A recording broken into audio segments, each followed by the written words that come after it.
Last वाली class में अपने एआईएफ डिटेल में पढ़ा है, ठीक। अब जब हमने डिटेल में पढ़ा तो उसके बाद हम क्या देखेंगे, कैटेगरीज देखेंगे। सामने कैटेगरीज दिख रही हैं, फटाफट गो थ्रू करो, इन कैटेगरीज को रीड करो, इनके टाइप्स को रीड करो, जल्दी आ जाइए। अब जो आज टॉपिक पढ़ने वाले वो पढ़ने वाले किसमें बच्चा, प्राइवेट इक्विटी, ठीक है। अब जो प्राइवेट इक्विटी है, समझना, जो प्राइवेट इक्विटी है बच्चों, वो कैटेगरी सेकंड में आता है। दैट मीन्स ये एआईएफ ही है। ये क्या है बच्चा, एआईएफ। लेकिन ये एआईएफ क्या कह रहा है कि मैं किसमें पैसा लगा रहा हूं, थोड़ा कम रिस्क रहेगा। सेकंड कैटेगरी है ना, जो वन में और थर्ड में कवर नहीं होते। हम उधारी लिवरेज वगैरह नहीं लेते हैं, लेकिन हाँ थोड़ी बहुत लिवरेजेस लेते हैं, थोड़े बहुत लोन उधारी लेते हैं। किस पर्पज के लिए, डे टू डे ऑपरेशन के लिए, ठीक है। चलिए अब फ्रेश टॉपिक, प्राइवेट इक्विटी। सबसे पहले प्राइवेट क्या होता है, पब्लिक कंपनी होती है, प्राइवेट कंपनी होती है, ठीक है। पब्लिक कंपनी मतलब वो कंपनी जिसके शेयर्स कहां पर है, जनता के पास है, पब्लिक के पास है। प्राइवेट कंपनी वो कंपनी जिसके शेयर्स किसके पास है, प्राइवेट लोगों के पास है, कुछ लोगों के पास है, यही होता है। चलो प्राइवेट कंपनी की क्या चल रही है बच्चा, इक्विटी शेयर्स। ये एआईएफ किस पे पैसा लगाएगा, उस प्राइवेट कंपनी की इक्विटी शेयर्स को खरीदने में इंटरेस्ट रखेगा जिसमें उसे लग रहा है कि भैया हाँ ये कंपनी आगे चलकर बहुत मुनाफा देने वाली है। शार्क टैंक में भी क्या होता है बच्चा, यही सब होता है। वो एक पूरी की पूरी कंपनी की क्या ले लेते बच्चा, ओनरशिप ले लेते। तो इनका फोकस सीधे से क्या है कि हमें प्राइवेट कंपनी की इक्विटी लेना है। अभी जब मैंने आपको वेंचर कैपिटल लास्ट क्लास में पढ़ाया तो इनका फोकस क्या है, अर्ली स्टेज में इन्वेस्ट करना। पर्पज जैसे समझो, हो सकता है ये भी प्राइवेट कंपनी या फिर पब्लिक कंपनी से फर्क पड़ता नहीं है। ये प्राइवेट कंपनी भी हो सकती है, पब्लिक कंपनी भी हो सकती है, लेकिन इसका फोकस है कि भैया ये कंपनी स्टार्टअप है, कुछ नया आइडिया लेकर आया। प्राइवेट कंपनी का फोकस कोई स्टार्टअप, कोई नया आइडिया नहीं है। हमें लग रहा है कि भैया इस कंपनी का रिटर्न बहुत अच्छा खासा होगा, इसका फोकस है कि प्राइवेट है। हाँ, इनके प्राइवेट कंपनीज का फोकस है। Private companies are type of equity finance, one of the asset class whose take the securities and debt in the operating companies। इन्होंने साफ साफ बोल दिया, it is not publicly traded on a stock exchange. ये जो company के shares है ये क्या नहीं कर रहे, पब्लिक में ट्रेड नहीं करे। इसका मतलब सिंपल क्या है, ये कोई पब्लिक कंपनी नहीं है, प्राइवेट कंपनी है, ठीक है। Private equity is essential to way invest in some asset that is not publicly traded.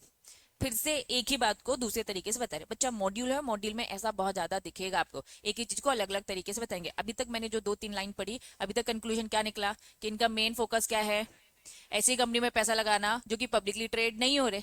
अपन बोलेंगे सीधा कि प्राइवेट कंपनी है ना, और मॉड्यूल कैसा लिख रहा है कि भैया जो पब्लिकली ट्रेड नहीं होते।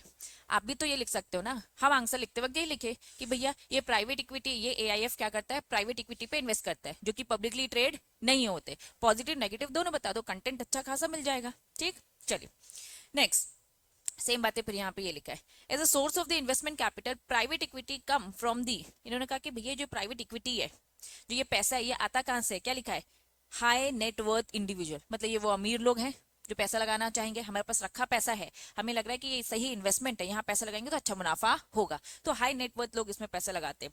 फर्म्स लगाती है that purchase stake in a private company. एक तरीके से वो क्या खरीद लेते हैं, इस कंपनी में स्टेक खरीद लेते हैं, इक्विटी शेयर्स ओनरशिप ले लेते हैं, ठीक है। कंट्रोल आ जाता है, acquire the control of the public company. इन्होंने क्या बोला कि ये प्राइवेट कंपनी में खरीद लेते हैं या फिर किसी क्या करते हैं, पब्लिक कंपनी का कंट्रोल ले लेते हैं और उसे क्या कन्वर्ट कर देंगे, आगे चलकर प्राइवेट ही कर देंगे। क्या बात समझ में आ रही है, ठीक है। With the plan to make them private.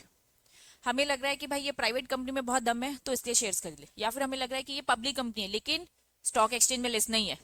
वापस वापस वापस, भैया पब्लिक कंपनी वो भी होती है जो ट्रेड कर रही है मार्केट में, और पब्लिक कंपनी वो भी होती है जो स्टॉक एक्सचेंज में ट्रेड नहीं कर रही है। क्या बात समझ में आई। आईटीएस कंपनी प्राइवेट कंपनी भी हो सकती है, आईटीएस कंपनी पब्लिक कंपनी भी हो सकती है, लेकिन लिस्ट कराने के लिए लंबी चौड़ी टर्म्स एंड कंडीशन फुलफिल करनी पड़ती है। मैं कह रही हूँ मैं पब्लिक कंपनी हूँ, लेकिन क्या मैं मार्केट में ट्रेड हो रहा है क्या मेरा, नहीं। तो इस पब्लिक कंपनी के ही शेयर्स वो खरीद लेंगे और आगे चल के इस पब्लिक कंपनी को क्या कर देंगे, प्राइवेट में कन्वर्ट कर देंगे, क्योंकि मार्केट में तो है नहीं। जब मार्केट में नहीं है तो इतनी ज्यादा परेशानी भी आने वाली नहीं है, इजिली प्राइवेट कंपनी में कन्वर्ट होगा। क्या प्राइवेट कंपनी पब्लिक में, क्या पब्लिक कंपनी प्राइवेट में कन्वर्ट हो सकती है, हाँ हो सकती है, ठीक है। चलिए देन क्या लिखा है, consequently delists from the stock exchange. अगर वो ट्रेड कर भी रही होगी तो वो इतना ज्यादा नहीं करोगी, हम इसे आसानी से क्या करवा देंगे, डिलीज करवा देंगे। तो इन शॉर्ट फोकस क्या है, हमारा पैसा प्राइवेट कंपनी में लगेगा। अगर वो कहीं भी पब्लिक में है या स्टॉक मार्केट में है तो स्टॉक मार्केट में तो डिलीज कर देंगे, स्टॉक मार्केट में नहीं है तो नॉर्मली पब्लिक को हम प्राइवेट में कन्वर्ट कर देंगे। कंटेंट मिला अच्छा खासा लिखने के लिए। चलिए, unlike the stock mutual fund bonds, private equity fund usually invest in the more, क्या लिखा है, इलिक्विड एसेट कंपनी। समझना, लिक्विड मतलब क्या होता है, इजीली कन्वर्ट हो जाए, इलिक्विड ठीक ऑपोजिट, जो इजिली कन्वर्ट नहीं होता, ठीक है। तो अनलिक्विडेड फॉर्म में ये यूजुअली क्या कर रही है बच्चा, अनलिक्विड फॉर्म की तरफ जा रही है। ये कह रही है कि भैया हम नहीं चाहते कि मार्केट में, अगर कंपनी के शेयर्स स्टॉक मार्केट में है तो लिक्विड फॉर्म में अवेलेबल है ना, हम कह रहे हैं कि हमारे पास है, हमने पूरा का पूरा शेयर्स ले लिया, तो ये क्या हो गया, फॉर्म क्या हो गया, लिक्विड है कि अनलिक्विड है, चेंज हो गया, इलिक्विड हो गया। ये क्या ये बात समझ में आ रही है? लिक्विड मतलब इजिली मार्केट में खरीदना बेचना कन्वर्ट हो जाना, इलिक्विड मतलब इजिली मार्केट में नहीं, ओनरशिप कुछ प्राइवेट लोगों के हैंड्स में जो आसानी से ऐसे ही खरीदा बेचा नहीं जाएगा। बात समझ में आ रही है? पक्का? चलिए। By purchasing company the firm gain the assets to those assets revenue source from the company which can lead to very high return of the investment. ये उन कंपनीज को ही खरीदना पसंद करते हैं जिसमें क्या मिलेगा बच्चा, हाई रेट ऑफ रिटर्न मिलेगा। अनदर फीचर इस प्राइवेट इक्विटी ट्रांजैक्शन का ये है कि वो extensive use of the debt in the form of the high yield bond. ये क्या कह रहे हैं कि भैया क्या करते हैं इन ट्रांजैक्शन में, एक्सटेंसिव, बहुत एक्सटेंसिव मतलब बहुत ज्यादा use of debt in the form of the high yield bond. For example इनका पैसा बॉन्ड्स वगैरह में लगा हुआ है। बॉन्ड्स क्या होते हैं डिटेल में हम पढ़ेंगे यहाँ। By using the debt to finance acquisition private equity firm can sustainably increase their finance return. बस वो कुछ नहीं, ऐसी कंपनी को फोकस करे जो ज्यादा से ज्यादा आगे चलकर पैसा मिलेगा, ठीक है। फिर से घिसी पिटी बातें, फाइनली आ जाओ। Private equity investment of in demand long holding period. इनका फोकस आज खरीदा कल बेचा नहीं है, नहीं तो भैया पब्लिक कंपनी ले लेते जो स्टॉक में ट्रेड कर रही है। भैया हम तो इलिक्विड में काम करना चाहते हैं ना, हमारा फोकस है कि हमें मालूम है कि ये कब काम करेगा, ये हाई रिटर्न हमें कब देगा, जब इसकी होल्डिंग लॉन्ग टर्म होगी, आगे चलकर ये बहुत अच्छा मुनाफा देगा। तो बच्चों एग्जाम में मान लो अगर प्राइवेट इक्विटी आता है, कुछ एक क्वेश्चंस आपने देखे थे क्वेश्चन पेपर के कि जो राइट और शॉर्ट नोट आता है, मान लो ऐसा कि अगर इसमें राइट और शॉर्ट नोट आता है तो क्या ऐसा पैराग्राफ लिखना है, पॉइंट्स बनाते चलो, जो जो मैंने ऐसे अंडरलाइन कर रखा है वो सब क्या बच्चा, पॉइंट्स बनाते चलो। आपको पूरा रीड करना है और ट्राई करना है ज्यादा से ज्यादा हम इसमें पॉइंट्स बनाए। क्या ये बात समझ में आ रही है? तो प्राइवेट इक्विटी क्या है, छोड़ो ये सारी चीजें, बताओ क्या क्या सीखा। प्राइवेट इक्विटी क्या है? प्राइवेट इक्विटी सबसे पहले कि प्राइवेट कंपनी का फोकस वो करती है, उसकी इक्विटी का फोकस करती है, जो कि पब्लिकली ट्रेड नहीं होते। इसी को उन्होंने 5-6 बार बोल दिया, तो क्या आप भी क्या 5-6 बार पॉइंट्स बनाओगे? नहीं, आपके लिए तो एक ही पॉइंट है। बताओ दूसरा पॉइंट क्या होगा? कंट्रोल करेंगे। अब जो हमने पढ़ा था कि वो प्राइवेट कंपनी को खरीद लेगी, कंट्रोल आ जाएगा, या फिर वो पब्लिक कंपनी को खरीद लेगी और प्राइवेट में कन्वर्ट, या फिर स्टॉक मार्केट वाले को क्या कर देगी, डीलिस्ट। समझ में आ गया? इलिक्विड एसेट में लॉन्ग टर्म में उसका भरोसा है, वो लॉन्ग टर्म होल्ड करना चाहती है। समझ में आ रहा है? ठीक है। वेरी हाई रिटर्न में उसका फोकस है। तो ये सारे पॉइंट्स है बच्चों।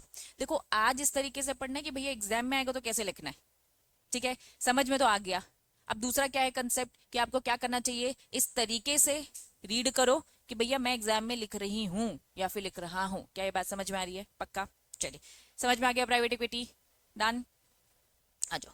इन्होंने कहा कि भाई अलग अलग टाइप्स के प्राइवेट इक्विटी होते हैं। आइए। हम्म हम्म कहाँ लिखा है पहले मुझे ये बता, लास्ट पैराग्राफ। चलो इसी को पूरा रीड करके समझाओ। चलो क्या लिखा है, लॉन्ग होल्डिंग पीरियड में allow to turn around the distress of the company. ठीक है, डिस्ट्रेस मतलब क्या होता है,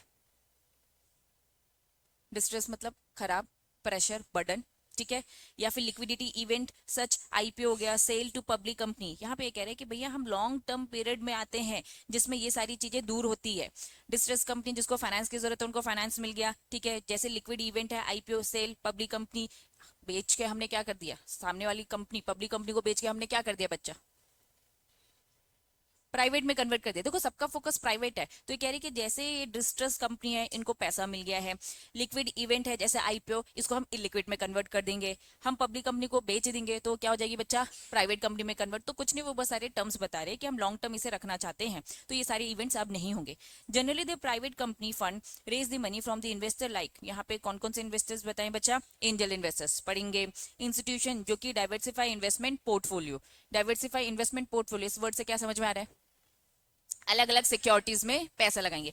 पोर्टफोलियो आ गया तो समझ जाना बच्चा वैरायटीज, डाइवर्सिफाई आ गया मतलब वैरायटीज, ठीक है। लाइक एग्जांपल दिया इन्होंने कि भैया पेंशन फंड में लगा सकते हैं, इंश्योरेंस कंपनी में, बैंक में, फंड टू फंड एक्सेट्रा, ऐसे बहुत सारे एग्जांपल दिए कि ये डाइवर्सिफाई तरीके हैं। क्लियर है? चलिए अब हम आ रहे हैं प्राइवेट इक्विटी के टाइप्स। पहला टाइप हेडिंग क्या दिख रहा है बताओ, लेवरेज बाय आउट। दूसरा क्या दिख रहा है, वेंचर कैपिटल। नेक्स्ट क्या दिख रहा है, growth capital. Leverage bye out समझना थोड़ा, ठीक है। हमारे पास पैसा नहीं है, हमें कंपनी है, हमें कंपनी और हमारे पास पैसा नहीं है, लेकिन हमें एक कंपनी दिख रही है जो बहुत अच्छी कंपनी है, मुनाफे का सौदा है। चलिए कंपनी छोड़ो, एक जमीन दिख रही है भाई, कि बहुत ही सस्ती मिल रही है घर के पास, इतनी मिलनी नहीं चाहिए क्योंकि सामने वाले को कुछ मेडिकल इमरजेंसी आ गई, उसे औने पौने दाम में उसे जमीन बेचनी पड़ रही है। हमें मालूम है कि वो बहुत सस्ते में बेच रहा है और ये बात किसी को पता नहीं है, ये बात बस हमें पता है। जैसी मार्केट में ये बात किसी को पता चलेगी तो हर कोई खरीदने आ जाएगा, और हम किसी को बताना नहीं चाहते क्योंकि वो जमीन अब हमें चाहिए, लेकिन हमारे पास पैसा नहीं है। बताओ क्या दिमाग लोगे तुम लोग, बताओ क्या करोगे? वेरी गुड, लोन लेने का, जमीन खरीद लेने का, यही है ना बच्चे। एक अच्छी कंपनी है, हमें मालूम है जो कि बहुत हाई रिटर्न देगी, तो उसे हमें खरीदना है। तो कैसे खरीदेंगे?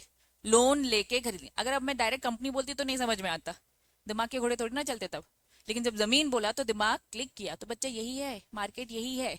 एक अच्छी कंपनी है, हाई रिटर्न देने वाली है, हमें मालूम है कि लोन का पैसा उस कंपनी के रिटर्न से अच्छा खासा चूक जाएगा बच्चा। ठीक है, तो हम लोन लेंगे। फॉर एग्जाम्पल अगर हमें उसे चुकाना पड़ रहा है, वो कंपनी इतना कमाती है, उसका कैश फ्लो इतना ज्यादा है कि भैया हमारी किस्त उससे चली जाएगी, तो हमने कुछ लिया ही नहीं एक्चुअल में।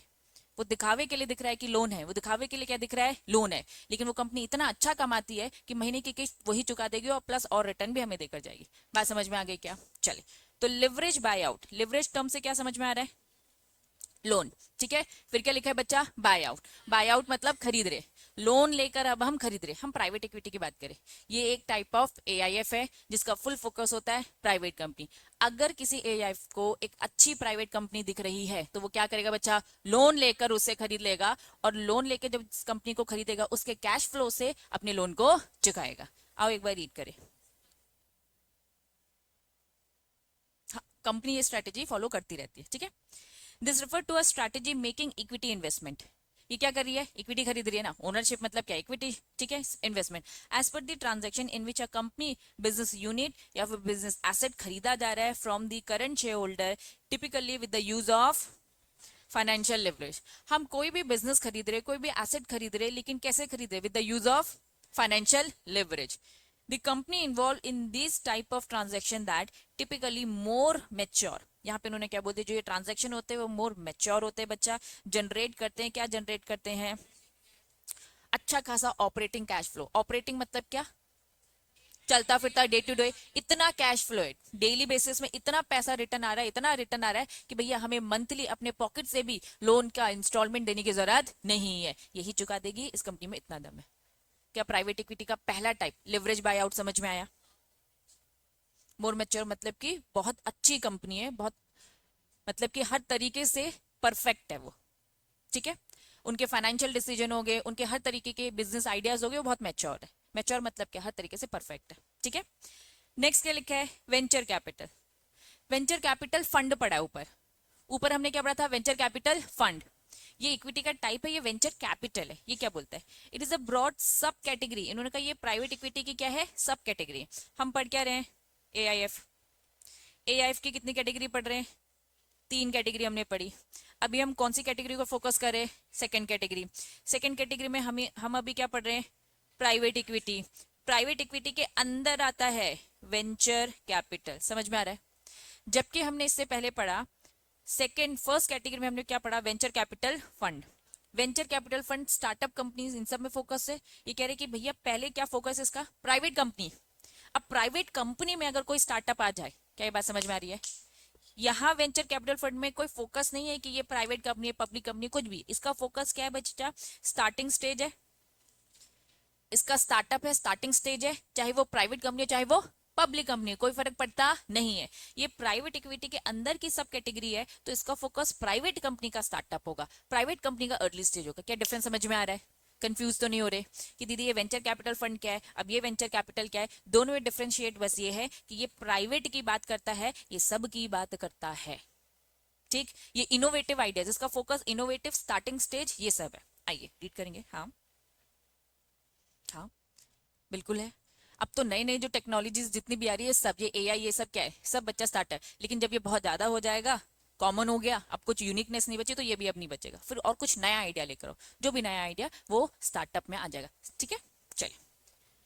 ब्रॉड सब category of the private equity that refer the equity investment made typically is a less mature company. ऊपर हमने बोला था मोर मैच्योर, तो ये थोड़ी सी उतनी नहीं है, उतनी कॉन्फिडेंट नहीं है, ठीक है, उतनी मैच्योर नहीं है, उसके डिसीजन उतने बेटर नहीं है, लेकिन हाँ ये थोड़े से कम है, लेकिन स्टिल रिटर्न है उसमें। For the launch comparison wise कम है बच्चा, कंपैरिजन वाइज कम है। For the launch early development में एक्सपेंशन करें ये अपने बिजनेस का, ठीक है, तो फिर यहाँ पे जो उनको पैसा दिया जाएगा स्टार्टिंग स्टेज में, प्राइवेट कंपनी को स्टार्टिंग स्टेज में जो दिया जाएगा उसे हम बोलते हैं वेंचर कैपिटल। क्लियर है? Next, growth capital. Growth capital क्या बोलता है? This refer to equity investment mostly, क्या लिखा है, माइनॉरिटी इन्वेस्टमेंट। माइनॉरिटी इन्वेस्टमेंट मतलब कम, छोटा इन्वेस्टमेंट, ठीक है, in the companies that for looking the capital to expand, restructure the operation, enter new market, finance a major acquisition without change of the control of the business. very very very important इसकी जो ये last वाली line, ये बहुत बड़ी बड़ी companies है। चलिए टाटा कंपनी का एग्जांपल ले लेते हैं। ये टाटा एक बहुत बड़ी कंपनी है जिसे अपने कंट्रोल किसी और को देने में कोई इंटरेस्ट नहीं है। टाटा बोल रहा भैया ये हमारी कंपनी है, हमारा कंट्रोल है, लेकिन हाँ हम एक नए प्रोजेक्ट में काम करने वाले हैं, तो क्योंकि नए प्रोजेक्ट में काम करने वाले तो थोड़ी बहुत ओनरशिप देने को हम तैयार हैं। जैसे रिलायंस कंपनी की बात करेंगे, ठीक है, रिलायंस कंपनी में क्या क्या बचा, फेसबुक का थोड़ा सा इन्वेस्टमेंट है, तो रिलायंस कंपनी ने अपनी क्या ओनरशिप दे दिया क्या? नहीं, कुछ परसेंट की दे दी है, लेकिन क्या मैं इसे बोलूंगी कि इसने माइनॉरिटी इन्वेस्टमेंट हुआ है? देखो बच्चा, हर कोई चाहता है कि भाई हम रिटर्न कमाए, तो थोड़ा बैलेंस रखना पड़ता है, रिस्क भी लेना है और रिस्क फ्री भी काम करना है। अगर जो अच्छी बड़ी कंपनी है, जो ग्रोथ कंपनी है, ये ग्रोथ कैपिटल की बात हो रही है, जो ऑलरेडी कंपनी ग्रो कर रही है, Reliance company, Tata company already grow कर रही है, लेकिन कोई भी उसमें ऐसे ही अपनी ओनरशिप स्टेक नहीं ले सकता है, थोड़ा बहुत ओनरशिप आ सकता है क्योंकि वो कुछ नया प्लान कर रहे हैं। तो ये कह रही है कोई नए मार्केट में जाना चाह रहा है, कोई कंपनी, बड़ी कंपनी, या फिर फाइनेंस ढूंढ रहा है, ठीक है, लेकिन मेजर जो एक्विजिशन है उनका प्लान ये है कि भैया हम अपना कंट्रोल नहीं जाने देंगे, हम अपने वोटिंग राइट्स किसी को देंगे नहीं देंगे, क्योंकि इक्विटी शेयर होल्ड मतलब क्या होता है बच्चा, वोटिंग राइट्स देना। थोड़ा बहुत पैसे के लिए चाहिए, तो वो थोड़ा बहुत पैसा देने के लिए कौन आगे बच्चा, एआईएफ अगर आ जाता है, तो हम ये बोलते हैं कि ये वो जो कंपनी है वो बस ग्रोथ चाह रही थी, ग्रोथ के लिए उसने एक स्टेप उठाया, और एआईएफ अगर इन कंपनीज में, बड़ी कंपनीज में पैसा लगाता है तो उसे हम बोलते हैं टाइप, कौन सा टाइप बच्चा, ग्रोथ कैपिटल का। तीनों में वापस से शॉर्ट शॉर्ट में इंट्रोडक्शन। हम प्राइवेट इक्विटी पढ़ रहे हैं, ठीक है, ये प्राइवेट इक्विटी क्या कह रहे हैं, लिवरेज बाय आउट, तो अच्छे से समझ में आ गया कि बहुत एक अच्छी हाई रिटर्न वाली कंपनी दिख रही है, बहुत ही मैच्योर कंपनी दिख रही है, बहुत अच्छा कैश फ्लो दिख रहा है, लोन लेकर खरीद लो और अपने लोन को इनके कैश फ्लो से पलटा दो। क्या बात समझ में आ रही है? कंपनी भी अपनी हो गई, लोन भी यही चुका रही है भैया जिसे हमने खरीदा, ठीक है। हर कोई ये सोचता है ना कि भैया घर खरीद लो और उसको किराए से दे दो, यही आता है ना सबके दिमाग में कि घर खरीद लो, किराए से दे दो, 20,000 किराया आ रहा है और उससे हम अपनी 15,000 की क्या कर रहे हैं, किस्त चुका रहे हैं, लोन पे खरीद लिया हमने, ठीक है। तो हर कोई यही दिमाग लगाता है, तो सेम बच्चा ये दिमाग इन्होंने बस सिक्योरिटी मार्केट में लगाया, ठीक है, बात समझ में आ रही है? चलिए, वेंचर कैपिटल क्या बोलता है, स्टार्टिंग स्टेज में पैसा लगा रहे हैं, लेकिन ये स्टार्टिंग स्टेज प्राइवेट कंपनी को फोकस करिए। ग्रोथ कैपिटल क्या बोल रहा है, ये अपने लीग से थोड़ा हट रहा है, इसका फोकस प्राइवेट कंपनी थी, ठीक है, इसका फोकस मेन क्या था, प्राइवेट इक्विटी, भैया ओनरशिप लेना। यहाँ पे भी वो क्या कर रहा है, ये कह रहे हैं कि नहीं भैया हम यहाँ पर अब अपनी चीज को छोड़ रहे हैं क्योंकि हमें रिस्क को थोड़ा सा बैलेंस करना है, तो अच्छी कंपनी, अच्छी बड़ी, चाहे वो पब्लिक की कंपनी क्यों ना, उसमें इन्वेस्ट करेंगे, लेकिन वो क्या करेंगे, थोड़ा करेंगे, माइनर हम इन्वेस्टमेंट कर रहे हैं उसमें। क्या ये बात समझ में? जस्ट अ बैलेंस मेंटेन करने के लिए किया जा रहा है, क्योंकि हमेशा रिस्क लेना भी क्या होता है बच्चा, खतरनाक ही होता है। बात समझ में आ रही है? पक्का? अब प्राइवेट इक्विटी भी होता है यहाँ पर ओवर। नेक्स्ट हेडिंग बताओ क्या लिखा है, एंजल फंड है क्या? एंजल फंड रेफर, बच्चा अभी हम ये बस एआईएफ ही पढ़ रहे हैं, सबको एआईएफ की थोड़ी सी डिटेलिंग पढ़ते जा रहे हैं, एकदम शुरुआत से देखो तो हम क्यूआईएफ पढ़ रहे हैं, सॉरी क्यूआईबी पढ़ रहे हैं। सबसे पहले हमने क्या पढ़ा, क्या पढ़ा बताओ, क्यूआईबी। क्यूआईबी के अंदर हमने म्यूचुअल फंड पढ़ा, वेंचर कैपिटल पढ़ा, इसी में एआईएफ पढ़ा। अब एआईएफ की डिटेलिंग में जा रहे, ठीक है। एआईएफ की डिटेलिंग में सबसे पहले हमने क्या पढ़ा, एआईएफ डिटेल में पढ़ा, उसके बाद वेंचर कैपिटल, उसकी फर्स्ट कैटेगरी पढ़ी, प्राइवेट इक्विटी क्या पढ़ा, सेकंड कैटेगरी। चलो देखते हैं एंजल फंड किस में आता है। Angel fund refer a money pool created by, ये कौन है, ये एकदम, क्या मैं इन्हें अमीर इंसान बोल सकती हूँ, इंडिविजुअल मतलब इंसान, या तो अमीर इंसान या तो वो कंपनी जिसके पास क्या है, अच्छा खासा पैसा रखा है इन्वेस्टमेंट करने के लिए, ठीक है। Generally known as angel investor, वो एंजल फंड इंसान भी हो सकता है, कंपनी भी हो सकती है।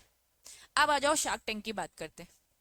शार्क टैंक की बात करेंगे, सब कैटेगरी है किसकी, सब कैटेगरी है किसकी, वेंचर कैपिटल फंड। अभी वापस आओ, अभी जब मैंने बताया हम एआईएफ पढ़ रहे थे, कितनी कैटेगरी, 3। वेंचर कैपिटल फंड कौन सी कैटेगरी में आता है, 1 में आया। इसकी ये सब कैटेगरी है, एंजल फंड इसके अंदर आता है। जैसे अभी हमने क्या पढ़ा था, प्राइवेट इक्विटी सेकंड कैटेगरी में आ रहा था, इसके भी अंदर का टाइप था ना ये, तो ये सब कैटेगरी था वेंचर। तो सेम यहाँ पे इसकी ये एंजल एंजल फंड क्या हो गया बच्चा, सब कैटेगरी। शार्क टैंक पे हम सारे के सारे क्या मानते हैं, वेंचर कैपिटल फंड है, तो बच्चा वो एज अ इंसान भी लगाते हैं, एज अ इंसान लगा रहे हैं तो क्या हो जाएगा, angel fund. As a company भी लगा सकते हैं। हम्म, हाँ, सब आते हैं। वैसे शार्क टैंक की बात बोलो तो सब AIF ही है, सब सब जो लिस्टेड नहीं है कोई भी आ सकती है। तुमने कभी उनकी डिटेलिंग सुनना, वो इक्विटी की बात करते तो इक्विटी की बात कर कैसे पाते हैं, क्योंकि वो कंपनी होती है। वो बोलते हैं ना कि 2% इक्विटी दे देंगे, 4% इक्विटी दे, लेकिन वो इतनी डिटेलिंग कभी इतना बताते भी नहीं है कि भाई वो प्राइवेट है कि पब्लिक है। रिसर्च करोगे तो कहीं ना कुछ तो निकलते ही है, या फिर कभी कभार कुछ भी नहीं होते।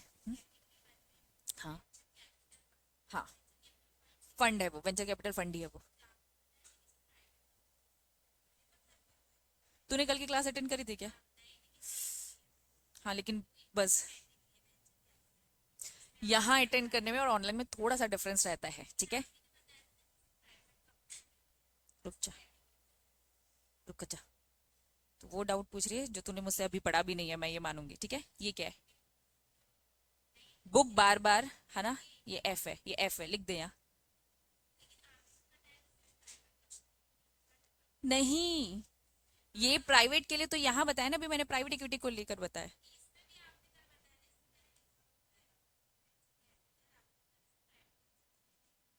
ऐसा कुछ भी नहीं है, तो मुझे बता देना अगर मैंने ऐसा बोला है। ये दोनों के लिए, बोथ के लिए, ठीक है। चलो, वापस आ जाओ, वापस वापस वापस। एंजल फंड, एंजल फंड क्या है, या तो ये बहुत अमीर लोग हैं जिनके पास रखा है पैसा सरप्लस में, या तो ये कंपनी है, तो दोनों को हम क्या बोलेंगे, एंजल फंड। हाँ, तो इसीलिए ऐसा होगा कि ये प्राइवेट कंपनी में भी फोकस करता है। हाँ, लेकिन इसका मेन फोकस प्राइवेट नहीं है, दोनों को है। उस लाइन में ऐसे लिखा होगा ये प्राइवेट, प्राइवेट को भी फोकस करता है, उसमें लाइन आई होगी, लेकिन स्टिल जनरल ओपिनियन अगर बोले तो वो दोनों पे, ठीक है। चलो, वापस आ रहे। एंजल फंड की अगर हम बात करें तो एंजल फंड अभी हमें क्या समझ में आया, ये क्या है, बड़े हाई नेटवर्थ इंडिविजुअल, और क्या साथ में company, for investing in a startup business.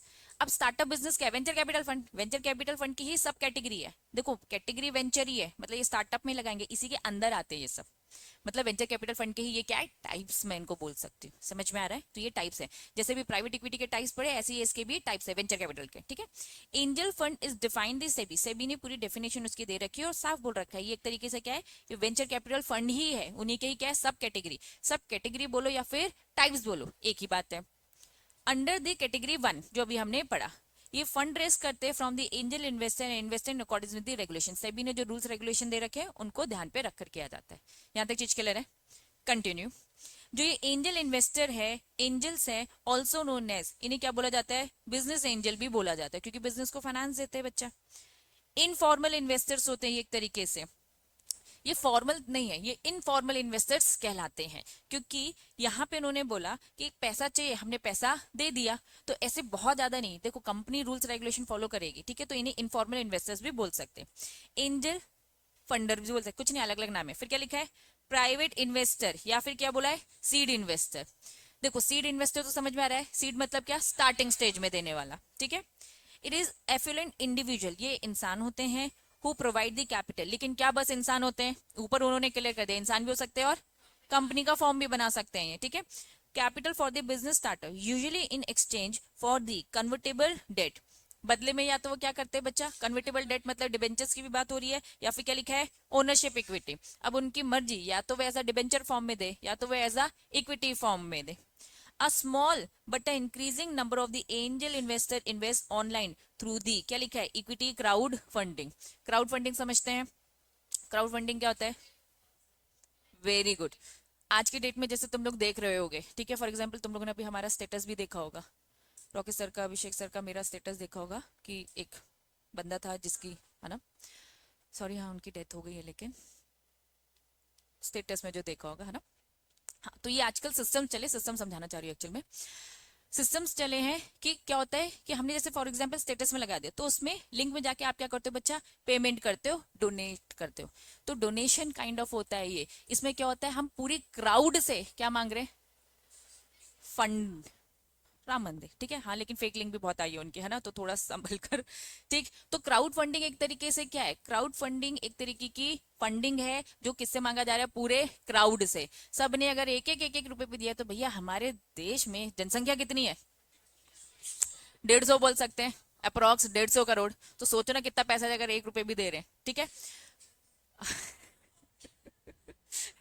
तो ठीक है, तो बस इन शॉर्ट यहाँ पर क्या बताना चाह रही हूँ कि ये जनता से, क्राउड से मांगा जा रहा है फंड। तो यहाँ पे बस यही हो रहा है कि एक तरीके से इसमें ये भी आ जाए, स्मॉल, छोटा ही अमाउंट, 2 रुपए, 4 रुपए, 10 रुपए अगर दिया, small but increasing number of the angel fund investor अगर करते तो ये एक तरीके से इक्विटी क्राउड फंडिंग भी हो जाता है।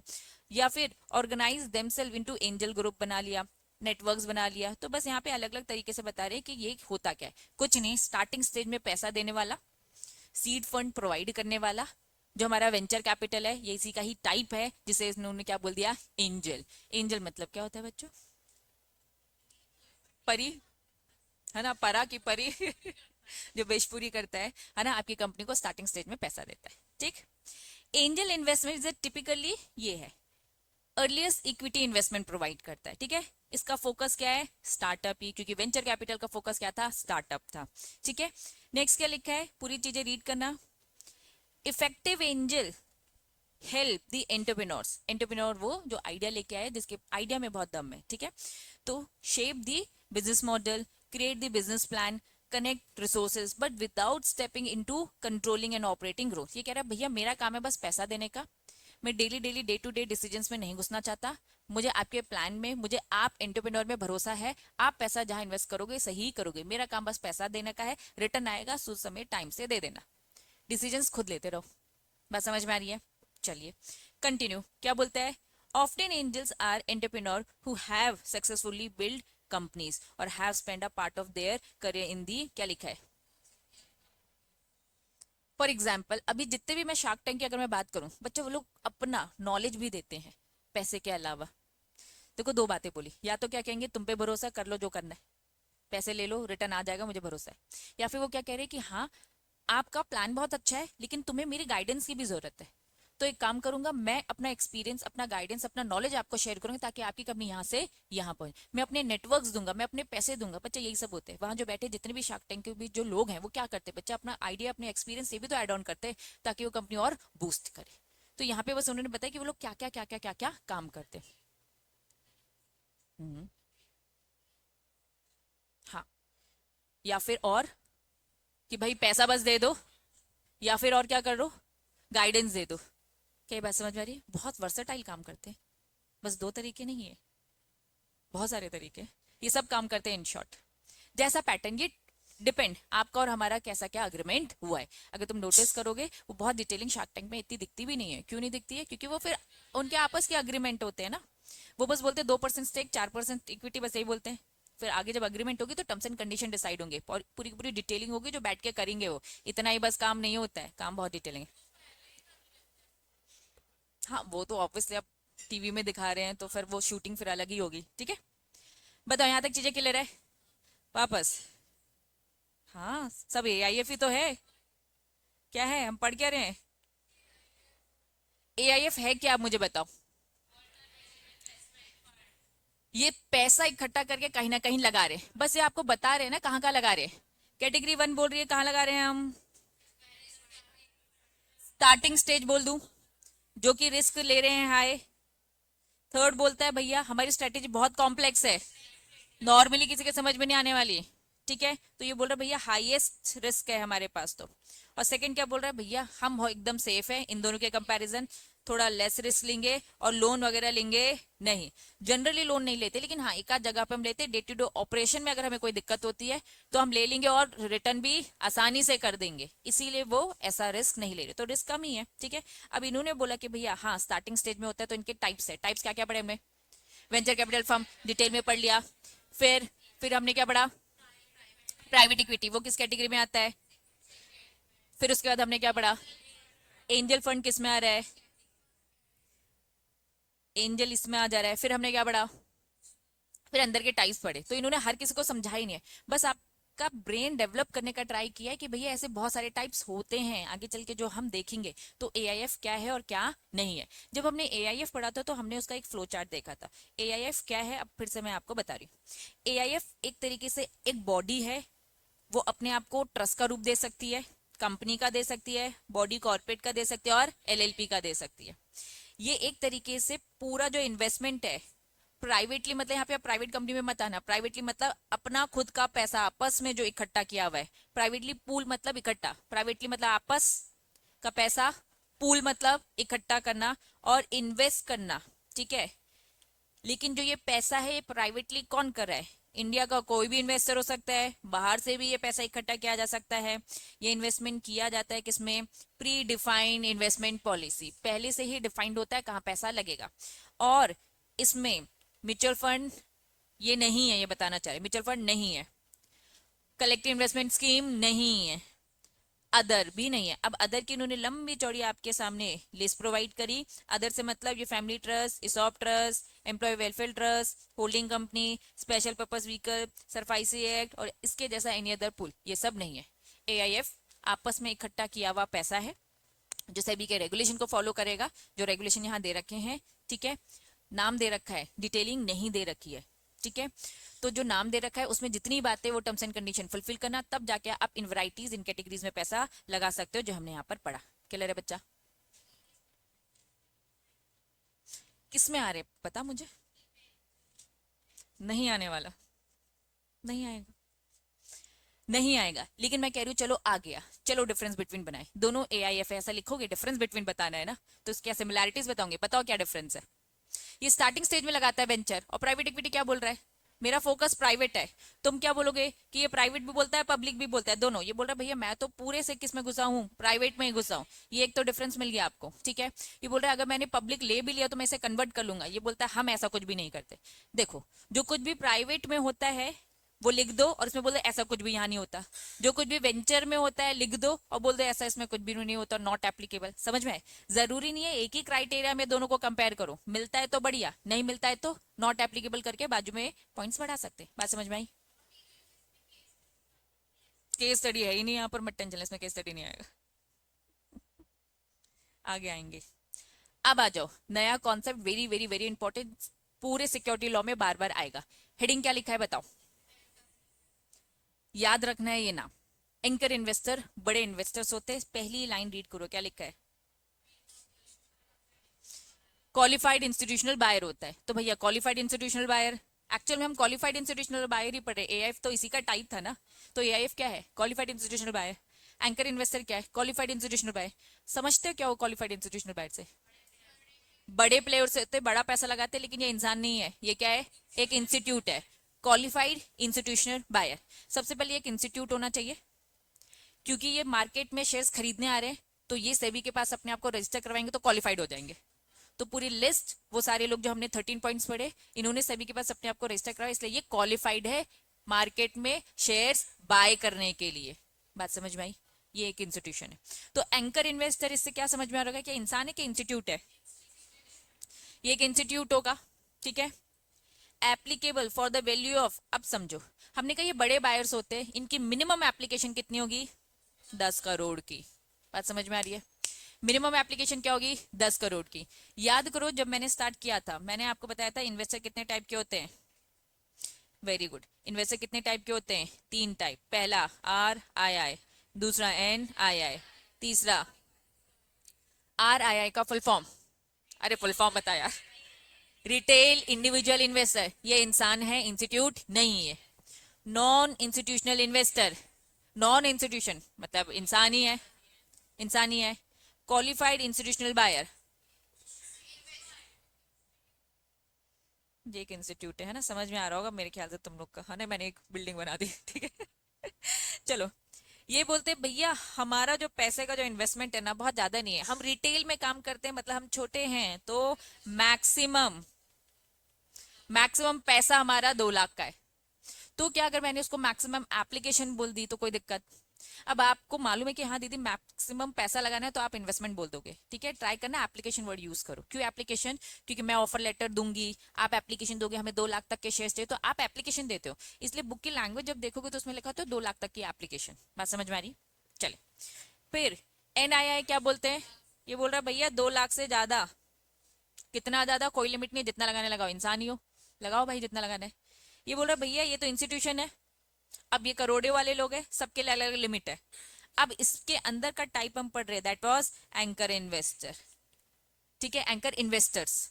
एंकर इन्वेस्टर की जो मिनिमम एप्लीकेशन है, मिनिमम की बात कर रही हूँ, कितनी है? 10 करोड़ मिनिमम एप्लीकेशन। समझ में आ रहा है? या फिर मिनिमम इन्वेस्टमेंट। एप्लीकेशन बोलेंगे तो ज्यादा अच्छा है, ताकि जितना बोलोगे यूज टू हो जाओगे, लिखना भी चालू कर दो। इनकी मिनिमम एप्लीकेशन कितनी होती है? 10 करोड़ स्लैश 2 करोड़। कितनी है?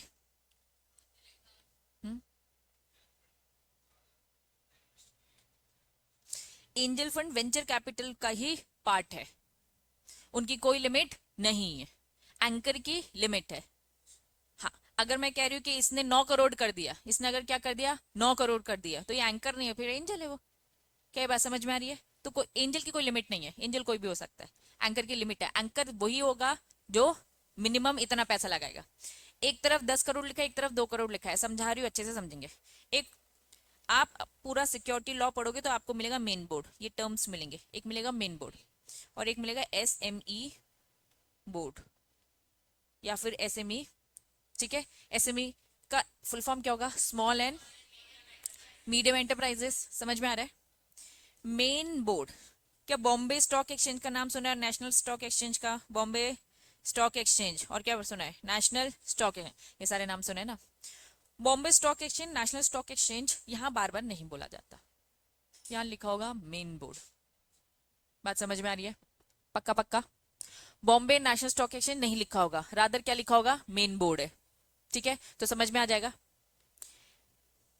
SME, small and medium enterprises, देखो होता क्या है, बॉम्बे स्टॉक एक्सचेंज और नेशनल स्टॉक एक्सचेंज में बड़ी बड़ी कंपनीज आकर अपने शेयर्स को क्या कराती है? लिस्ट कराती है, ठीक है। अब अगर छोटी कंपनी आएगी तो इन बड़ी कंपनियों की भीड़ में दिख नहीं पाएगी, तो बॉम्बे और नेशनल स्टॉक एक्सचेंज ने अपना ही एक अलग से एक्सचेंज बनाया, SME, बॉम्बे स्टॉक एक्सचेंज का SME। मतलब बॉम्बे स्टॉक एक्सचेंज ने बोला जो भी स्मॉल एंड मीडियम एंटरप्राइजेस है, उन्हें ये बॉम्बे और नेशनल में लिस्ट होने की जरूरत नहीं है, वो हमारे किस में जाए? SME वाले सेगमेंट में जाए। हमने अलग से एक प्लेटफॉर्म तैयार किया। फॉर एग्जांपल अभी मैं आपको वेबसाइट में दिखाऊंगी, वेबसाइट में आपको बॉम्बे स्टॉक एक्सचेंज दिखेगा, लेकिन बॉम्बे स्टॉक एक्सचेंज में बड़ी बड़ी कंपनीज आती है, उन्होंने अपना एक दूसरा प्लेटफॉर्म तैयार किया जिसमें लिखा होगा बॉम्बे स्टॉक एक्सचेंज, नीचे लिखा होगा SME वाली कंपनीज। मतलब यहाँ पर कौन सी कंपनीज आती है? Small and medium enterprise. तो ये 2 अलग प्लेटफॉर्म है, ऐसे ही नेशनल स्टॉक एक्सचेंज ने भी किया है। तो चलो आ जाओ बच्चा, ऑनलाइन देखे, दिखा दूं? चलो देखो, गूगल खोलना और क्या लिखना? BSE लिख दो बस। BSE क्या है? बॉम्बे स्टॉक एक्सचेंज लिखो, ठीक है।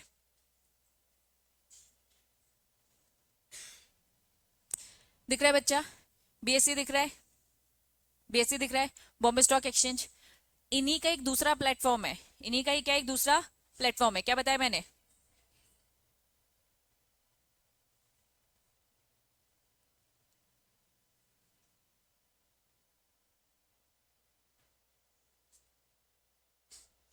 बॉम्बे स्टॉक एक्सचेंज के नीचे धुंधला सा दिख रहा है, ये अभी वेबसाइट उतने अच्छे से काम नहीं करी, दिख रहा है? हाँ लेकिन ये है इंपॉर्टेंट दिखाना। इसके नीचे क्या दिख रहा है? दिख रहा है स्मॉल एंड मीडियम एंटरप्राइजेस, ठीक है। वापस से लेके जा रही हूँ नॉर्मल वाले में, उसमें देखना क्या दिख रहा है, क्या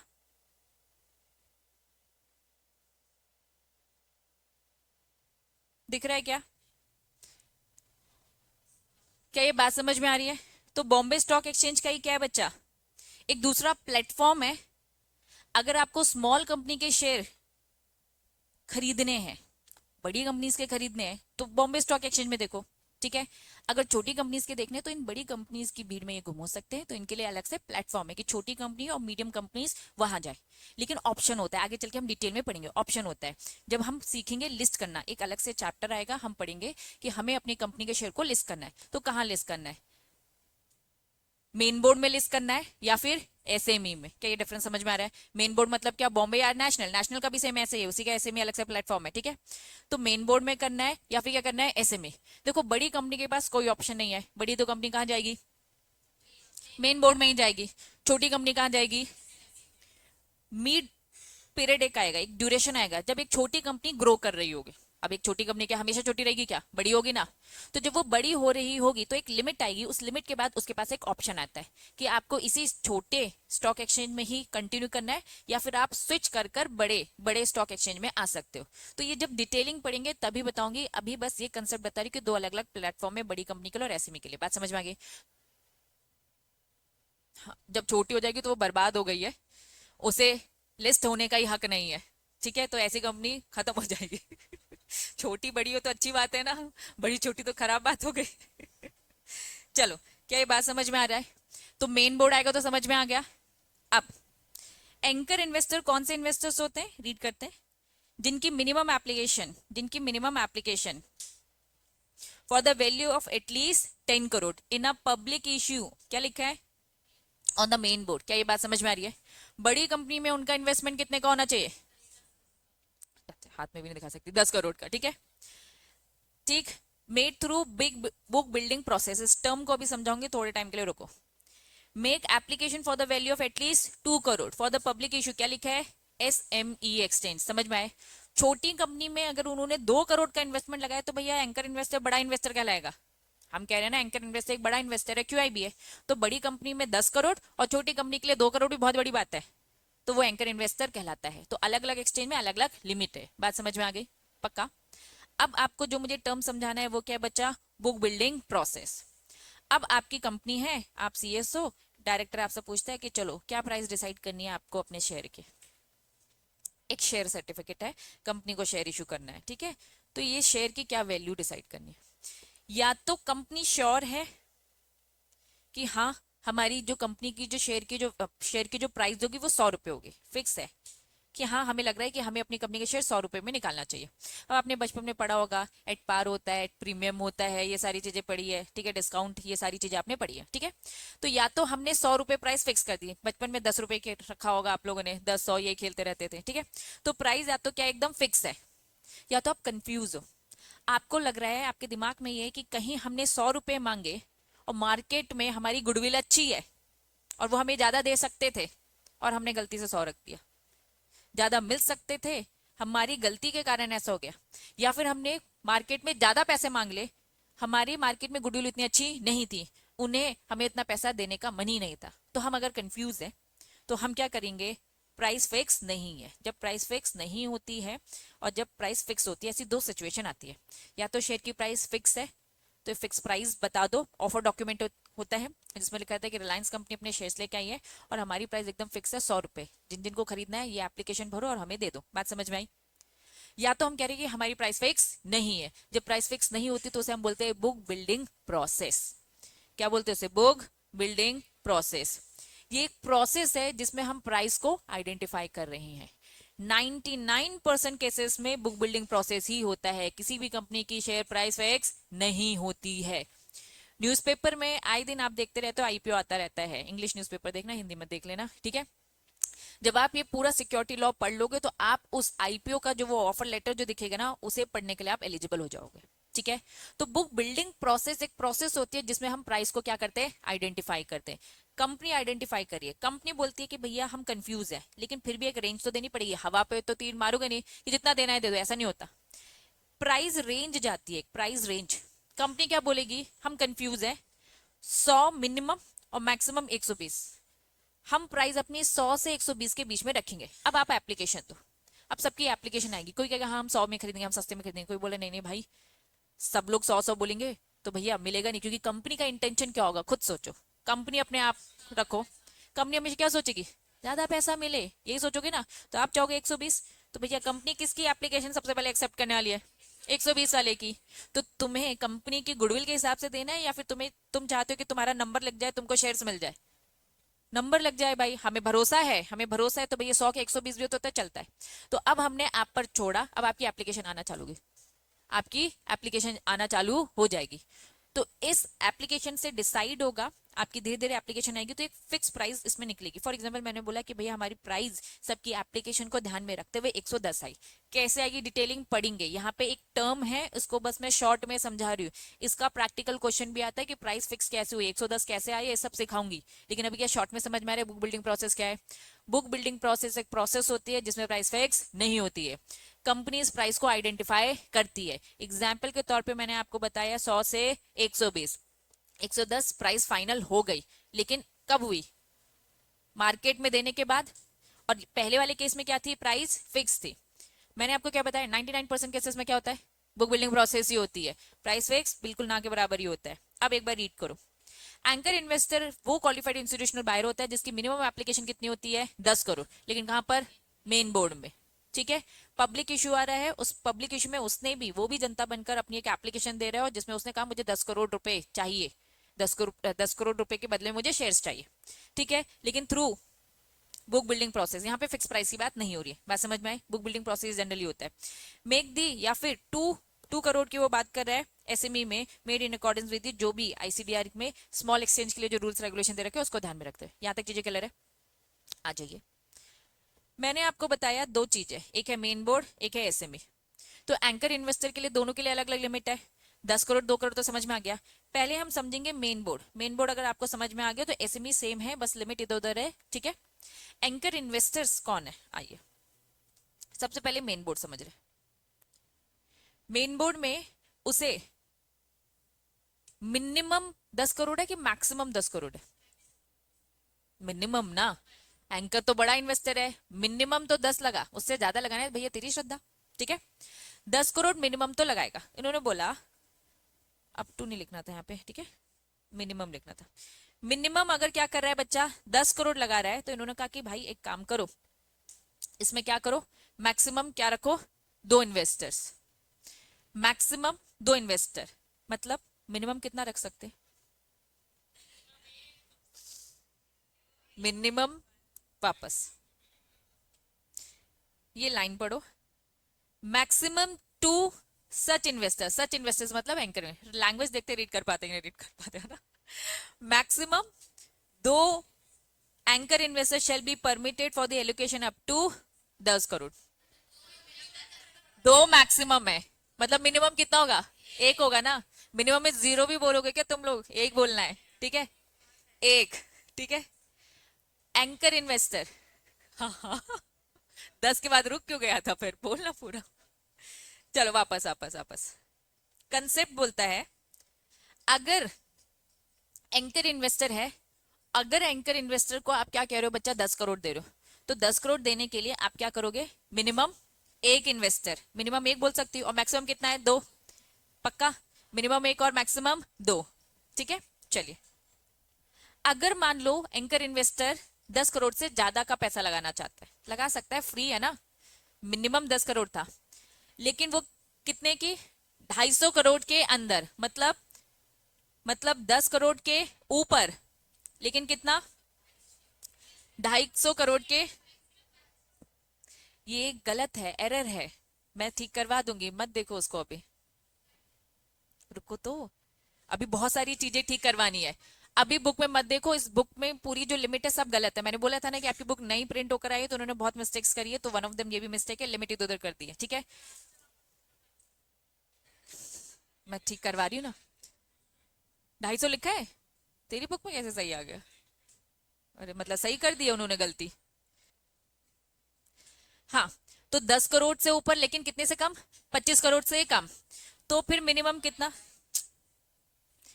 250 करोड़। ठीक है, तो मिनिमम कितने इन्वेस्टर, 2 इन्वेस्टर, और मैक्सिमम कितने, 15। लेकिन कंडीशन है, सब्जेक्ट टू मिनिमम 5 करोड़ हर एक इन्वेस्टर रखेगा।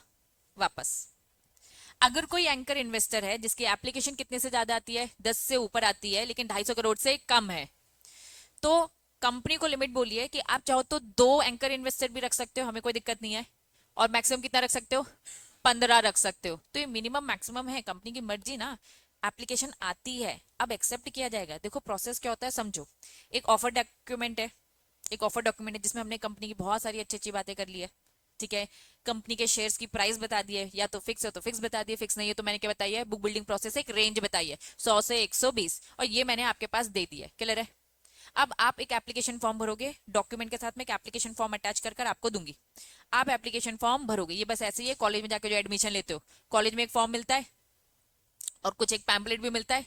पैम्पलेट वो ऑफर डॉक्यूमेंट जिसमें सुहानी बातें लिखी रहती है आपके कॉलेज के बारे में, और एक एप्लीकेशन फॉर्म होता है जिससे आपका दाखिला होगा, एडमिशन होगा, यही होगा ना। सेम ये एप्लीकेशन फिर जाके आप कॉलेज में सबमिट करोगे, मुझे कर दिया, एक्सेप्ट करूंगी या तो रिजेक्ट करूंगी, सेम। तो एंकर इन्वेस्टर की ऐसे एप्लीकेशन आई, कितने के कितने बीच में आई है, 10 करोड़ से ज्यादा की एप्लीकेशन आई है, लेकिन 250 करोड़ से कम। तो जितनी एप्लीकेशन आई है तो उन्होंने कहा भैया आपकी मर्जी है कितने एंकर इन्वेस्टर रखने, बच्चा मिनिमम 2 तो रखने ही रखने पड़ेंगे, और मैक्सिमम कितने, 15। तो मिनिमम 2 रखो, 4 रखो, 10 रखो, हमें कोई फर्क नहीं पड़ता, 15 से ऊपर मत जाना। बात समझ में आ रही है? और हर एक इन्वेस्टर को कम से कम कितने अलॉट करने होंगे, कितने अलॉट करने होंगे, subject to minimum 5 crore to each investor. हर एंकर इन्वेस्टर के हाथ में फिर क्या होना चाहिए बच्चा, 5-5 करोड़ तो मिनिमम होने चाहिए शेयर्स। हम, वो 5 करोड़ लगाएगा और हम उसके बदले में क्या देंगे, हाँ शेयर्स हम उसको अलॉट करेंगे। तो हर किसी को आपको क्या ध्यान रखना है, कम से कम 5 करोड़ का तो इन्वेस्टमेंट उससे लेने का मिनिमम। क्या ये बात समझ में आ रही है? चलिए, अगर एप्लीकेशन हमें क्या दिख रही है, कितने से ज्यादा हो गई है, उससे भी ज्यादा दिख रही है, बहुत ही पैसा देने वाले लोग आ गए, तो सेम, लेकिन मिनिमम की लिमिट आपकी फिर क्या हो जाएगी, 2 की जगह क्या हो जाएगी, 5 हो जाएगी, और मैक्सिमम कितनी हो जाएगी, 15 इन्वेस्टर्स। बात समझ में आ रही है? लेकिन 10 इन्वेस्टर, 10 इन्वेस्टर एक्स्ट्रा बढ़ जाएंगे। रुको रुको रुको, अगर 10 करोड़ तक की एप्लीकेशन आई है तो क्या करना है, मैक्सिमम 2, लेकिन मिनिमम क्या है, एक। एक ही इन्वेस्टर को 10 करोड़ दे दो, खत्म। क्योंकि एंकर इन्वेस्टर तो बड़ी एप्लीकेशन देने वाला 10 करोड़ वाला ही होता है, बात खत्म हो गई। लेकिन 10 से ज्यादा है, 2.5 से कम आया है, तो मिनिमम कितने रखना, 2, मैक्सिमम कितने रखना, 15। लेकिन हमारी कंडीशन क्या है, हर किसी के पास, ईच के पास 5 करोड़ का इन्वेस्टमेंट होना चाहिए। क्लियर है? लेकिन अगर 250 करोड़ से ज्यादा है तो मिनिमम 2 की जगह 5 आ जाएगा और मैक्सिमम 15 ही रहेंगे। ठीक है, यहां तक चीज क्लियर है? अगर यहां तक चीज क्लियर है तो मैं ये समझाऊंगी, अदरवाइज नहीं। क्लियर है? पक्का इसमें आऊं, क्योंकि ये कंसेप्ट है थोड़ा हैवी। ये बोल रहे 10 investor for every additional 250 crore बढ़ जाएंगे। ये क्या बात हो गई? इन्होंने कहा 250 करोड़ से ऊपर, फॉर एग्जाम्पल 750, एग्जाम्पल ले रही बच्चा, 750 करोड़ का इन्वेस्टमेंट है, क्या 250 करोड़ से ऊपर है? तो किस कैटेगरी में आऊंगी, फर्स्ट में आऊंगी, सेकंड में आ रही हूँ, थर्ड में आ रही हूँ, थर्ड में आ रही हूँ। इन्होंने कहा मिनिमम कितना रखो बताओ, 5, मैक्सिमम कितना रखो, यही है लिखा है ना, पक्का? इन्होंने कहा कि भैया मैक्सिमम रखो 15, अब आपकी मर्जी जितना रखना रखो, मैंने 15 ही रख लिया, कोई दिक्कत तो नहीं, 15 रख लिया मैंने मैक्सिमम। लेकिन उन्होंने कहा कि 250 करोड़ से जितना ज्यादा एडिशनल 250 बढ़ता जाएगा, उतने 10-10 इन्वेस्टर और बढ़ाते जाना। मतलब 15 इन्वेस्टर मैंने रख दिया था, 250 में मैंने 15 इन्वेस्टर रख दिया, कोई दिक्कत तो नहीं, 250 से ऊपर में 15, 250 में मैंने 15 रख दिया, वेरी गुड। एक और 250 और एक और 250, तब जाके क्या होता है, 750। 750 कब होगा, जब 3 250 होगा, एक 250 का क्या हो चुका है, 15। जितने 250 एक्स्ट्रा बढ़ेंगे उसके 10-10 10-10 इकट्ठा करते जाने का। क्लियर है?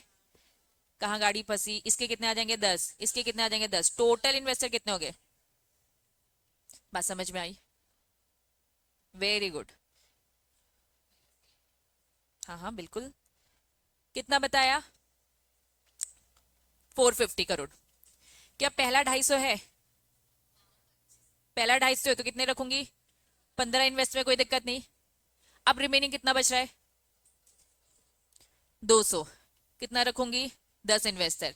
लैंग्वेज रीड करो, लैंग्वेज रीड करो, और आओ, क्या लिखा है, रुको, एवरी एडिशनल 250 करोड़, और क्या लिखा है, पार्ट देयर ऑफ। अगर एग्जैक्ट 250 मिलता है तो 10 ले लो, लेकिन 250 नहीं भी मिलता है उसका एक पार्ट, जैसे हमारे एग्जाम्पल में 200 मिला, पार्ट मिला, तो भी 10 इन्वेस्टर रख लेने का। Very good. 100 होगा तो क्या सेकंड थर्ड कैटेगरी में आएगा, किस कैटेगरी में आएगा, चलेगा ना? 350 अगर करोड़ होगा तो पहला तो 250 मिल रहा है, पहले 250 के लिए 15 रखो, बाकी रिमेनिंग के लिए कितना होता है,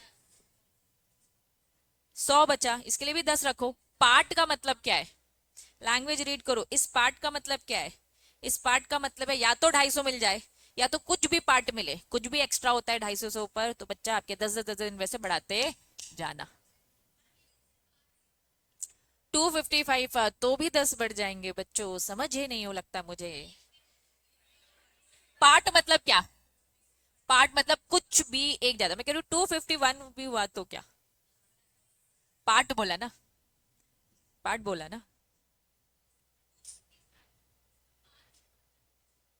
हाँ हाँ, ये तो मैंने मैक्सिमम ले लिया 15, मर्जी है 10 भी रख सकते हो, 6 भी रख सकते हो, 7 भी, ये तो कंपनी के ऊपर है। एडिशनल के लिए 10 फिक्स है। हाँ। हम्म। नहीं नहीं नहीं, एंकर इन्वेस्टर तो कितना भी पैसा लगा सकता है, अब वो एंकर इन्वेस्टर के ऊपर है ना कितना पैसा लगाने को तैयार हो। मैं कह रही हूँ कि 4,000 करोड़ वो लगा रहा है, 4,000 तो भाई आप 10 10 10 बढ़ाते जाओ। बात समझ में आई, लेकिन बात खत्म नहीं हुई है। बात खत्म नहीं हुई है। कंडीशन क्या है, हर एक के पास मिनिमम कोई भी ऐसा एंकर नहीं चाहिए जो 500 से कम, 5 करोड़ से कम का इन्वेस्टमेंट दे रहा है। भाई बड़ा इन्वेस्टर तो 500 करोड़ तो, सॉरी 5 करोड़ तो देने का क्लियर है। अगर मेन बोर्ड समझ में आ गया है तो अब आ जाओ, स्क्रीन में दिख रहा है ना सब, ध्यान दो। हाँ हाँ भेजूंगी। वो वाला मिल चुका था ना इससे पहले वाले का, रक्षिता दी ने नहीं दिया क्या? चलो रक्षिता दी को मैं बोलूंगी, वो मैंने दी को दे दिया था, दी ने कहा था मैं दे दूंगी, मैं भी भूल गई। चलो एसएमई एक्सचेंज में वही 10 करोड़ की लिमिट क्या हो जाती है, 2 करोड़ हो जाती है ना। तो इसमें देखो, नंबर ऑफ इन्वेस्टर्स सेम चल रहे हैं, नंबर ऑफ इन्वेस्टर्स सेम चल रहे, सेम चल रहा है। बस ये 10 कितने में कन्वर्ट हो गया, 2 में। ये 10 से जो 250 ये कितने में कन्वर्ट हो गया, 2 से 25 में।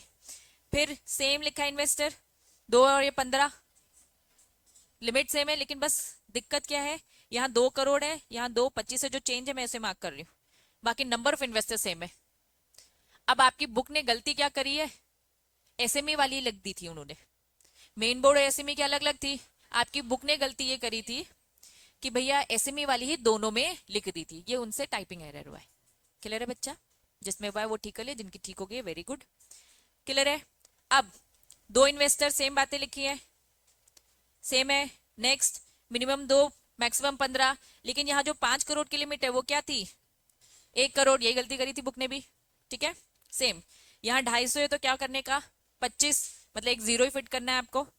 5 15 सेम, जितना 2.5 करोड़, सॉरी जितना 25 करोड़ बढ़ता जाएगा उतने 10 10 इन्वेस्टर बढ़ाते जाना, और मिनिमम एक के पास तो, हर एक इन्वेस्टर के पास तो 1 करोड़ तो इन्वेस्टमेंट होना चाहिए।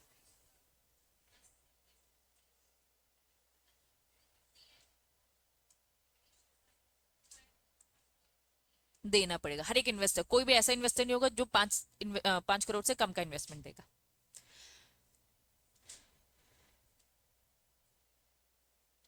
क्या ये बात समझ में आ रही है बच्चों? इसीलिए मैंने कहा था कि मेन बोर्ड समझ में आ गया तो ऑटोमेटिकली एसएमई समझ में आ जाएगा। लेकिन बस एक ट्रायल के लिए मैं तुम्हें एक डेटा देना चाहती हूँ जो तुम मुझे कैलकुलेट कर कर दोगे। एसएमई की बात कर रही हूँ, ठीक है, कितने इन्वेस्टर्स होने चाहिए कैलकुलेट करके मुझे बताना है, ठीक है। अभी 500 करोड़ का इन्वेस्टमेंट आ गया, एसएमई की बात कर रही हूँ, कौन से वाले में आएगा, first point, second point, third point, किस में आएगा? थर्ड पॉइंट में आएगा, पक्का? कम कर देती हूँ नहीं तो तुम लोग कैलकुलेट ही करते रह जाएंगे, है ना। चुप, 50, 250 करोड़ है, कौन सी कैटेगरी में आएगा, फर्स्ट सेकंड थर्ड? थर्ड में बताओ कितने इन्वेस्टर्स होंगे। तो मेन बोर्ड में आ गई है, एसएमई की बात करें, एसएमई में 25 है और ये 250 है, बहुत डिफरेंस है बच्चा, कैलकुलेट करो। देखो 250 करोड़ में एसएमई की बात कर रही हूँ, 250 करोड़ का इन्वेस्टमेंट आया है, एसएमई की बात हो रही है। अगर 25 करोड़ है, थोड़ा अच्छे से लिखो, 25 करोड़ है तो कितने मैक्सिमम इन्वेस्टर, 15 इन्वेस्टर, इसमें तो कोई दिक्कत नहीं। फिर 25 करोड़ के लिए कितना, 10, फिर 25 करोड़ के लिए कितना, ये कब तक करना पड़ेगा, तो कितना आ जाएगा, 105। अब वो क्यों कह रही थी वो आधा आधा, 22.5। चलो समझ में आया। अब यही बस इन्होंने, है ना, बस मैंने अच्छा प्रेजेंटेशन दिखाया, सेम बातें यही लिखी है बच्चा। एक बार बस थर्ड वाला, लास्ट वाला मैं रीड करवाना चाहूंगी। In case of allocation, read कर रही हूँ, in case of allocation above 25 crore, अगर कितना होता है बच्चा, 25 करोड़ से ज्यादा का होता है तो minimum 5 investor maximum 15 investor up to 25 crore तक के लिए, ठीक है, rupees, and the additional 10 investor for every additional 25, है ना, 25 करोड़ रुपीज, एंड पार्ट लिखा है, याद रखना, पार्ट का मतलब थोड़ा भी ज्यादा होता है तो भाई 10 लेने का, ठीक है। चलो, देयरफॉर शैल बी परमिटेड, लेकिन कंडीशन हमारी है सब्जेक्ट टू हर किसी के पास मिनिमम अलॉटमेंट कितने का देना है, 1 करोड़ का देना। एप्लीकेशन आई है, हम जब अलॉटमेंट देंगे तो मिनिमम 1 करोड़ तो सबसे लेंगे। बात समझ में आ गई? हम्म हम्म हम्म।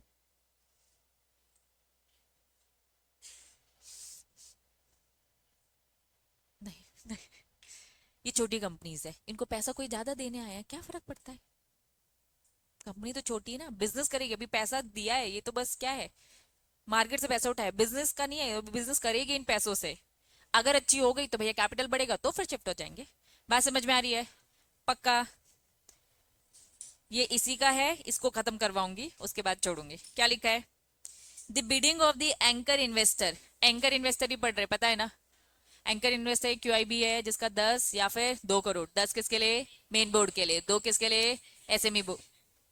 चलो, bidding for the anchor investor open 1 day before the issue opening date, जनता के लिए आज खुलेगा, लेकिन क्योंकि ये बड़े इन्वेस्टर्स हैं इनको फैसिलिटी दी जाएगी, एक दिन पहले खुल जाएगी। बात समझ में आई? क्योंकि भैया कंफ्यूज ना हो, इनका बड़ा पैसा आने वाला है तो स्मूथली आ जाए, क्योस ना मचे। बात समझ में आ रही है? क्वालिफाइड इंस्टीट्यूशनल बायर के लिए अलग से रखा जाता है, मैंने आपको बताया ना, आरआईआई के लिए भी अलग से रखा जाएगा, और एनआईआई के लिए भी, क्यूआईबी के लिए भी, तो सबके लिए अलग से रखा जाता है। लेकिन एंकर बड़े इन्वेस्टर्स है, इनकी एक दिन पहले ओपनिंग होती है जो आपको नहीं पता चलती है। हाँ, नहीं नहीं मिलेगा डिस्काउंट, किसी और को मिलेगा, ये बड़े इन्वेस्टर्स के पास पैसा है, इनको क्यों डिस्काउंट देंगे? डिस्काउंट तो किसको देना चाहिए, है ना? तो हम पढ़ेंगे डिस्काउंट किसको कहाँ मिलेगा, ठीक है। लेकिन ये नहीं, इनको नहीं मिलेगा क्योंकि ये लोग तो भाई बड़े लोग हैं, लेकिन इनको फैसिलिटी दी जा रही है क्योंकि बड़े लोग हैं, तो स्वागत तो करना पड़ेगा एक दिन पहले, तो एक दिन पहले ओपनिंग आ जाएगी। यहां तक चीज क्लियर है? उसी दिन एलोकेट भी कर दिया जाएगा, कंप्लीट उसी दिन कर दिया जाएगा, on the day of the bidding, जिस दिन एक दिन पहले ओपन किया उसी दिन इनको दे भी दिया जाएगा ताकि खिचड़ी ना पके।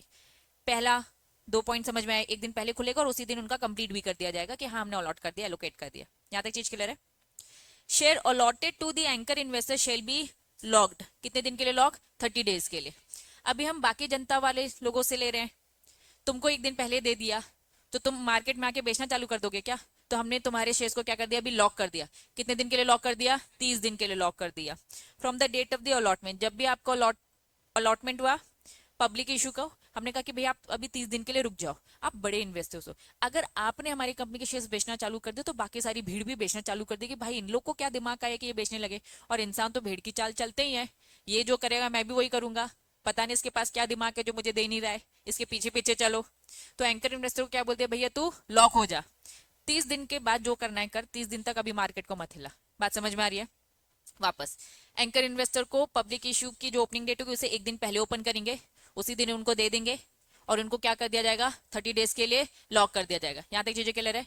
Next, 60% of the portion available to QIB, मैंने आपको क्या बताया कि सबको दिया जाता है। मान लो क्यूआईबी को 100 के शेयर्स मिल रहे, क्यूआईबी को कितने मिल रहे हैं, 100 शेयर्स मिल रहे, उसमें से 60% शेयर एंकर को देने का। क्यूआईबी की लंबी चौड़ी लिस्ट थी 13 पॉइंट्स की, ठीक है। 60% पोर्शन क्यूआईबी का अवेलेबल टू किसको दे देने का, एंकर को। मतलब क्यूआईबी को अगर कितने दे रहे, 100 शेयर दे रहे, एग्जाम्पल ले रही हूं, तो 60 किसको दे दो, एंकर इन्वेस्टर को दे दो, एंकर इन्वेस्टर को दो। बाकी 40% आपस में खेलो, जो भी हमने पीछे इतनी सारी लिस्ट पड़ी वो लोग अपना खेलते रहे। आगे इन्होंने बोला एंड 1/3 ऑफ द एंकर, 60 का 1/3 निकालो कितना होता है, 20, वेरी गुड।